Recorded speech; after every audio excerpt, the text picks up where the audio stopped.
Hey, Mike with Nerd Problems Gaming here, and today's video will be doing a review on the game Spellrogue, so let's get into it. Now, Spellrogue is an addictive roguelike turn-based RPG with both deck building and dice rolling mechanics, and you'll play as dice slingers that specialize in various elemental forms of magic of earth, water, fire, and air, as they try and fight against an ongoing threat of an all-consuming void that is corrupting the land and destroying the world. And so each one of these heroes has a unique play style and set of spells that they'll utilize by rolling dice to activate these spells and abilities throughout combat. And the general layout of the game is very similar to Slay the Spire, where there's a layout of each level featuring different branching paths.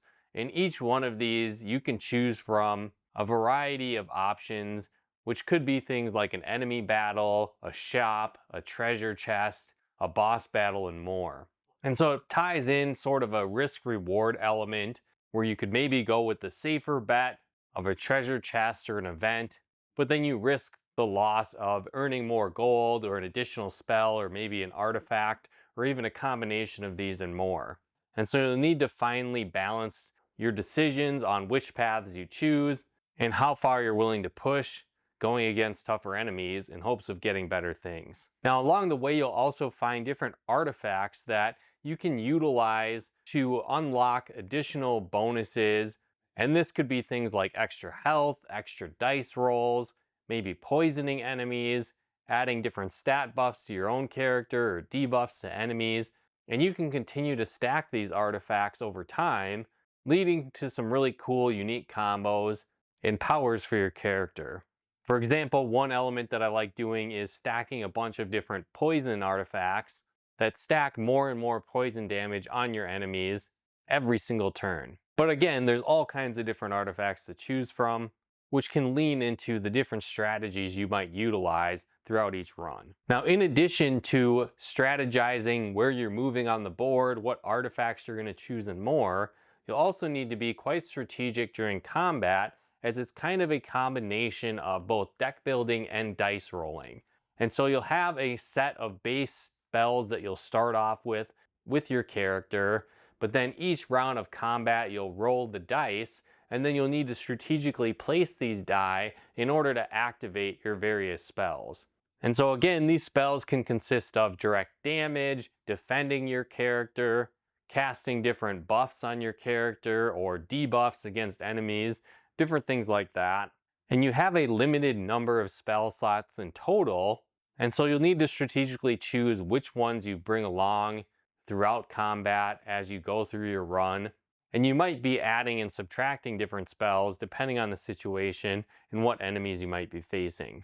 It's also sort of random which spells you'll uncover throughout each run, and some will pair well off of each other, and so that adds another strategic layer to the combat as well. Now, the good news is you can also find different shards that you'll be able to use to either add to your overall inventory of spells that you can equip at a time, but you can also even use these to power up different spells, which could be things like adding extra damage, adding an additional status effect to the spell, reducing the total of die roll that you might need to use on each spell, and much more.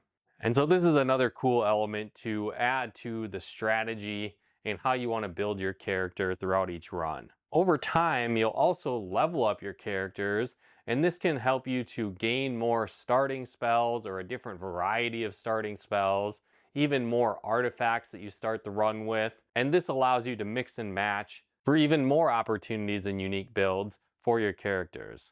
I think this really adds to the replay value of the game, giving you so many different options on how you play with each character. On top of that, each character really has its own unique feel and different play style. As I mentioned earlier, each character has a set element that they represent, and this will make up the different artifacts that they get, the spells that they use, and much more. And there's all kinds of different unlockables to the game as well, where you'll start off with one character, but then as you level them up, you'll actually unlock more. And then, as I mentioned, you can unlock those additional starting artifacts, additional starting spells, and much more. And so I think this really adds to the replay value as a whole for the game and will keep you coming back for more. I will say the story is pretty minimal, but the gameplay is very addictive, and I think if you like deck building games, dice builders, and turn-based RPGs, this game's definitely worth checking out, and I would recommend it. But again, that wraps up our review of Spellrogue. Let us know your thoughts in the comments below. Have you played this game yet? Are you going to pick it up now that you've heard about it? Are there other great deck builders or dice builders I should check out? Let me know your thoughts in the comments below. And if you like this video, be sure to hit that like button as it really helps out the channel.